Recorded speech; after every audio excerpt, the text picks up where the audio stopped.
출근길 하나님 말씀과 동행하는 출동 큐티의 김희선 목사입니다. 오늘 우리가 함께 묵상할 말씀은 예레미야 9장 7절에서 16절입니다. 제가 낭독하겠습니다.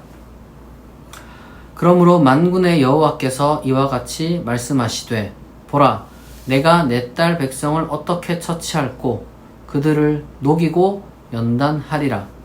그들의 혀는 죽이는 화살이라 거짓을 말하며 입으로는 그 이웃에게 평화를 말하나 마음으로는 해를 꾸미는도다. 내가 이 일들로 말미암아 그들에게 벌하지 아니하겠으며 내 마음이 이런 나라에 보복하지 않겠느냐 여호와의 말씀이니라. 내가 산들을 위하여 울며 부르짖으며 광야 목장을 위하여 슬퍼하나니 이는 그것들이 불에 탔으므로 지나는 자가 없으며 거기서 가축 소리가 들리지 아니하며 공중의 새도 짐승도 다 도망하여 없어졌음이라. 내가 예루살렘을 무더기로 만들며 승냥이 굴이 되게 하겠고 유다의 성읍들을 황폐하게 하여 주민이 없게 하리라. 지혜가 있어서 이 일을 깨달을 만한 자가 누구며 여호와의 의의 말씀을 받아서 선포할 자가 누구인고 이 땅이 어찌하여 멸망하여 광야같이 불타서 지나가는 자 없게 되었느냐. 여호와께서 말씀하시되 이는 그들이 내가 그들의 앞에 세운 나의 율법을 버리고 내 목소리를 순종하지 아니하며 그대로 행하지 아니하고 그 마음의 완악함을 따라 그 조상들이 자기에게 가르친 바알들을 따랐음이라. 그러므로 만군의 여호와 이스라엘의 하나님께서 이와 같이 말씀하시니라. 보라, 내가 그들 곧 이 백성에게 쑥을 먹이며 독한 물을 마시게 하고 그들과 그들의 조상이 알지 못하던 여러 나라 가운데에 그들을 흩어버리고 진멸되기까지 그 뒤로 칼을 보내리라 하셨느니라. 아멘. 오늘 말씀은 하나님의 마음을 조금 엿볼 수 있는 그런 내용인 것 같습니다. 예레미야가 예언하는 그 핵심 메시지는 간단하다고 말씀을 드렸습니다. 지금 하나님의 말씀대로 살지 않았으므로 그에 대한 보응을 혹은 대가를 치르게 된다. 그 대가가 바로 이제 바벨론의 침략과 바벨론에 의한 정복이죠. 그래서 지금 이 내용은 이미 정복이 지난 뒤를 묘사하는 듯한 그런 내용이라고 할 수 있겠습니다.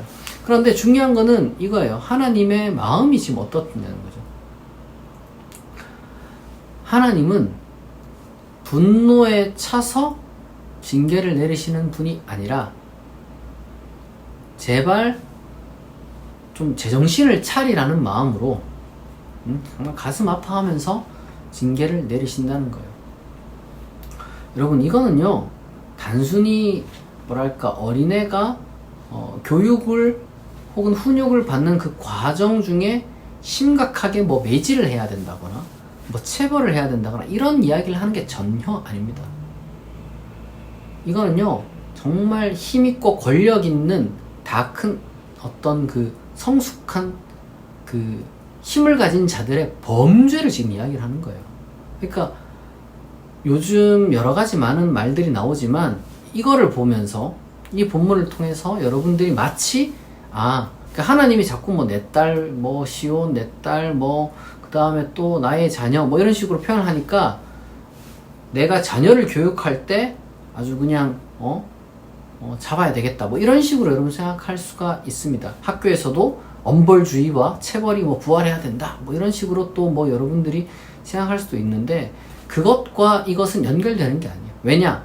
이거는 미성숙한 어떤 그 자라나는 그러한 그 자녀나 학생에 대한 이야기가 아니라 이미 다 커서 사회에 자리를 잡는 어떤 그 국가적인 차원에서 그러니까 힘있고 권력있고 지식있고 배울 만큼 배우고 힘도 있고 이제는 더 이상 무언가 누군가 가르침을 받기에는 누군가에게 가르침을 받기에는 이미 뭐 충분히 나이가 있고 어떤 살 만큼 산 그런 힘있는 사회에 대해서 지금 이야기를 하는 거예요.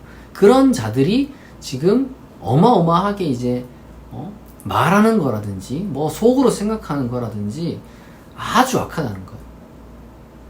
단순히 무슨 먹지 말라는 마시멜로나 초콜릿이나 이런 거 몰래 먹은 정도를 지금 이야기를 하는 게 아니라 사람을 죽이고 사람을 속이고 이런 수준에 이르는 그런 범죄자에 대한. 근데 중요한 건 그겁니다. 그런 범죄자들에게 하나님이 징계를 내리시되, 그럼에도 불구하고 그런 죄인 범죄자에게 징계를 내리심에도 불구하고 하나님은 긍휼의 마음을 갖고 그들이 아주 그냥 죽어버리기를 바라는 것이 아니라 그들이 변화되기를 바라는 거예요. 여러분, 이게 중요한 겁니다. 우리가 너무 극단적인 어떤 사고방식을 기독교인으로 살아가다 보니까 그러니까 하나밖에 모르니까 어떤 사람들은 너무 이상론적으로 생각을 하면서 이상론적인 주장만 자꾸 하고, 어떤 사람들은 또 이상론적인 주장이 현실과 맞지 않으니까 이상론을 주장하는 신앙을 버리는, 하나님을 미워하고 이런 경우들이 생겨요. 무슨 말이냐면 이웃을 사랑해라, 그리스도인을 사랑해야 된다 이러니까 범죄자도 사랑해야 되는 줄 알아요. 그런데 범죄자를 사랑한다는 게 어떤 식으로 사랑하는 거냐, 지금 하나님이 보여주신 것처럼 하는 거예요. 공과 사를 구별해가면서. 잘못에 대해서는 당연히 여러분 책임을 물어야죠. 그리고 이 잘못에 대한 책임을 묻는다는 것이 기계적인 그리고 아주 냉혹한 그런 법적 판단만 하라는 게 전혀 아닙니다. 그건 오히려 사법 정의 체계가 뭔가 좀 문제가 있는 거죠. 그리고 사법 시스템이 어떻게 인간이 만든 게 완벽하겠어요. 당연히 흠이 많죠. 다만 확실한 원칙 하나, 죄를 지었으면 거기에 대한 대가를, 그리고 책임을 져야 됩니다. 제가 그렇게 한번 좀 비유를 들어보도록 하겠습니다. 어떤 사람이 요즘 유행하고 있는, 유행해서는 안 되는 거지만 요즘 많이 드러나고 있는 그 전세 사기라든지 학교 폭력이라든지 이런 것들이 있잖아요. 여러분, 그러면 사기를 친 사람이 있고 폭력을 휘두른 사람이 있죠. 죄인이죠. 그럼 그 사람을 사기 당한 사람, 폭력을 당한 사람, 소위 쉽게 말해서 피해자가 그들을 그러면 사랑하고 그렇게 하는 방식이 그럼 뭘까요? 아무런 징계를 받지 않고 그들이 하나도 변하지 않은 그 상태로 그냥 마음의 평안, 내 용서를 받아라. 그럼 이게 용서일까요? 이게 사랑일까요? 그렇지 않습니다. 우리 하나님은 범죄자가 다시는 그런 범죄를 저지르지 않는, 정말, 그리고 이제 그 범죄를 저지른 것에 대해서 정말 스스로 괴로워하면서 그 저지른 죄에 대해서, 그리고 철저하게 할 수 있는 대로 거기에 대한 이제 책임을 지는 인간이 되기를 바라시는 것이지, 그냥 너가 사랑하고 안아줘라 이런 식으로 명령하시는 게 아니에요. 우리가 이 사랑한다, 용서한다, 이것은요 스펙트럼이 넓은 겁니다. 하나님은 그들을 징계하시는 중에도 사랑하실 수가 있음을 지금 예레미야를 통해서 보여주셨어요. 무슨 말이냐면, 우리가 사회에 있는 악을 그대로 악을 사랑하자, 이건 좀 이상하잖아요. 원수를 사랑하라고 했으니 악을 사랑하자. 예전에 그런 우스갯소리가 있습니다. 술이 왼수다, 그러니까 술을 사랑해야지, 이런 웃기지도 않은 농담인데, 이거는 그런 식의 근데 이야기를 하는 사람들이 진짜 많아요. 결국에는 그런 식의 이야기인데 그게 아닌 거죠. 하나님은 그 잘못에 대해서 벌하지 않을 수가 없습니다. 벌해야죠. 그러나 그들을 영원히 저주하겠다 이런 게 아니에요. 그들이 변화되어야 된다. 물론 우리가 어떤 이 현실 차원에서 과연 이 벌하고 징계하는 것이 교화에 얼마나 도움이 될까, 이런 어떤 관련된 그 연구가 있겠습니다만은, 그러나 우리가 그것을 지금 이야기를 하는 게 아니에요. 그런 효율적인 어떤 차원은 법을 연구하는 사람들이나 심리를 연구하는 사람들, 사회학을 하는 사람들이 함께 머리를 맞대서 어떻게 하면 더 나은 시스템을 만들까에 대한 그런 고민은 분명히 이제 해야 되겠지만, 원칙적으로 여러분, 죄를 지으면 거기에 상하는 책임을 져야 되고 그 책임을 물어야 됩니다. 다만 우리가 어떤 마음으로 그렇게 해야 되느냐, 복수심에 불타는 것이 아니라 그들이 진정으로 변화되기를 바라는 마음에서 그렇게 해야 될 것입니다. 그리고 여러분 그것을 우리가 바랄 필요도 있어요. 내가 보상을 받고 내가 이제 회복을 얻는 그러한 정의와 일종의 회복적 정의죠. 그리고 동시에 그가 어떤 그 잘못에 대해서 대가를 치르는 그런 응보적 정의가 있는데 이 두 개만 있는 게 아닙니다. 하나 더 있습니다. 뭐예요? 그가 변화되는 이러한 참된 의미가 의롭게 되는 그러한 의화적 정의도 우리에게 필요한 거예요. 변화적 정의. 그런 정의가 우리에겐 회복적 정의와 응보적 정의와 그리고 변화의 정의가 필요한 겁니다. 이 마음을 우리가 품고 있는 것이 하나님의 마음이에요. 그러다 보니까 비록 분노도 있고 슬픔도 있지만 궁극적으로는 그의 변화를 바라는 마음이 있기 때문에 이것을 우리가 감히 하나님의 마음이다, 사랑의 마음이다 라고 말할 수 있는 거예요. 우리에게 그런 마음이 필요한 거예요. 우리는 그럴 수 있어요. 저 좀 뭐랄까 나쁜 놈이 아주 그냥 처참하게 그냥 아주 그렇게 됐으면 좋겠죠. 근데 여러분 그런 복수심 그 위에 우리가 이제 한 단계 나아가야 될 단계가 있다는 겁니다.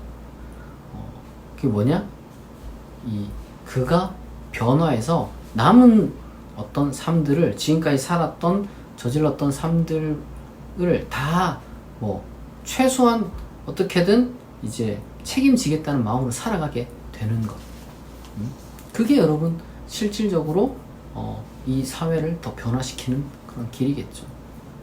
그러니까 이 세 가지가 결국에는 조화를 이루어야 되는 것이고 우리 그리스도인들은 그런 마음으로 우리가 살아가다 보면은 적어도 우리가 무슨 복수심에 불탄다든지 아니면은 좀 잘못된 어떤 그 이상론적인 그런 주장에 빠지지 않을 겁니다. 기독교는 지금 예레미야의 이 말씀을 통해서 우리가 알 수 있는 것처럼 굉장히 이제 현실주의적인 그러한 내용을 이제 우리에게 요구하고 있습니다. 그러니까 우리가 하나님의 마음을 품는다는 것이 여러 가지 의미가 있잖아요. 굉장히 넓고 많은 의미가 있잖아요. 하나님의 마음이 하나가 아니잖아요. 그러니까 그만큼 성경이 그만큼 많은데 어떻게 딱 요게 하나님의 마음에 딱 제안하겠어요. 다만 오늘 우리가 보는 것은 바로 하나님의 마음이 어떠한지 우리가 이제 이렇게 살핀 겁니다. 9절 다시 읽어볼까요?